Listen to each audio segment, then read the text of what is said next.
Last week on Friday Night SmackDown, Bayley got a reality check because she came to the very realization that she has the entire world, her entire situation, all of the stakes heading into WrestleMania 40, where she challenges current women's champion Io Sky, her former friend, at WrestleMania for the women's championship. She has everything and everyone against her because Damage CTRL turned on her a few weeks ago. Io Sky, the women's tag team champions, Asuka and Kairi Sane, the Kabuki Warriors, and it seemed like Kairi Sane was still on her side. It seemed like Dakota Kai, not Kairi Sane, Dakota Kai was still on Bayley's side.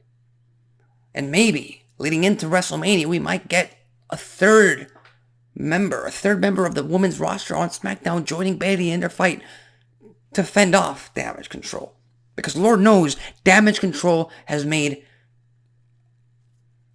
what do you call it? Running out of words. A rival. I can't come up with the words right now. But they've made enemies. Yeah, there's the word. There's the word. They've made enemies out of every single woman on both the Raw and SmackDown rosters. So you would think that someone might be the third member, the third person to join in their fight against Io Sky, Kairi Sane, and Asuka, but that was not the case. Number one, because Dakota Kai was playing double agent. Dakota Kai was playing Bayley like a fiddle, and we saw it. We saw it during the tag team match. She turned on her friend like that. And then we had the beatdown. We had the beatdown heard around the world. Because 4-on-1 and 0. No other female superstar on the SmackDown roster came out to defend, to stand up for the former role model. And you know why? Because, yes, Damage CTRL has a lot of enemies on both the Raw and SmackDown women's division. But so does Bayley.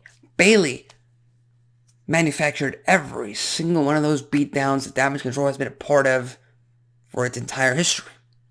So why the hell would anyone go out there and help Bayley? Why the hell would anyone take pity, have mercy on the former hugger and join them in their battle against Damage CTRL when, in all reality,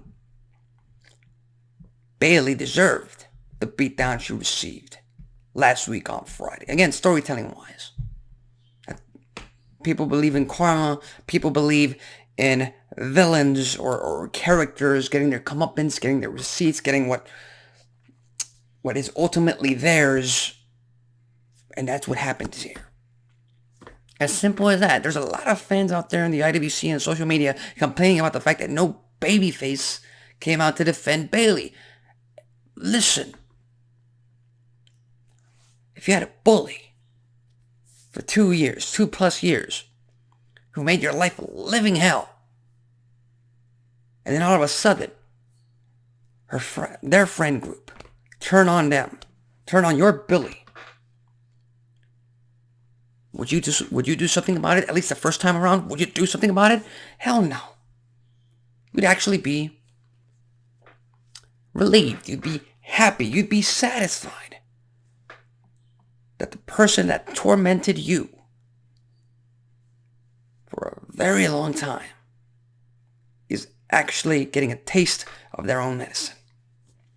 Now, obviously, this can't keep going on week throughout week, because that's just not how it works. That's just not how, quote-unquote, heroes work. And the babyfaces in wrestling are supposed to be that. They're heroes.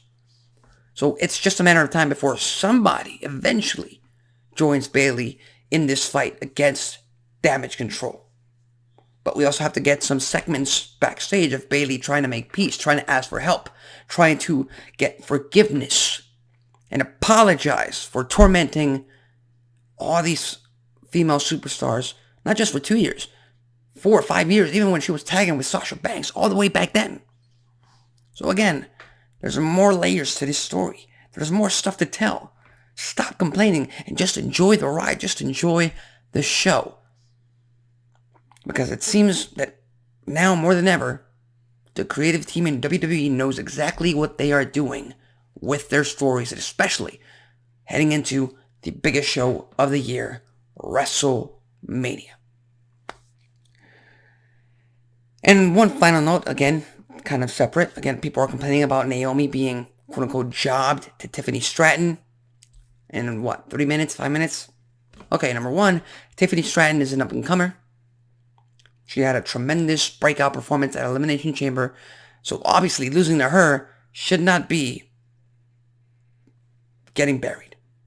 Obviously. Her work in NXT, her work at Elimination Chamber, her work since her debut, and on the main roster speaks for itself. So Naomi, yes, a former women's champion, losing to her, I don't think it affects anything. Number two, lest we forget that Naomi chose to walk away from her WWE contract. Well, I don't know about you, but if you walk away from a job, you get punished. You don't get rewarded if you choose to come back. You don't get main event title matches. You don't get championship matches. You gotta pay your dues. You gotta suffer the consequences of your actions. And there you go. As simple as that. And again, Naomi's a fantastic superstar. I'm not taking anything away from her. But here's the thing. And I'm a big TNA wrestling fan. But yes, she was TNA Knockouts champion. But that's top champion in the third company in North America. We're just coming back to the number one company in North America and the world, which is WWE. Very different playing fields. So with that said, what are your thoughts on the whole damage control situation with Bayley?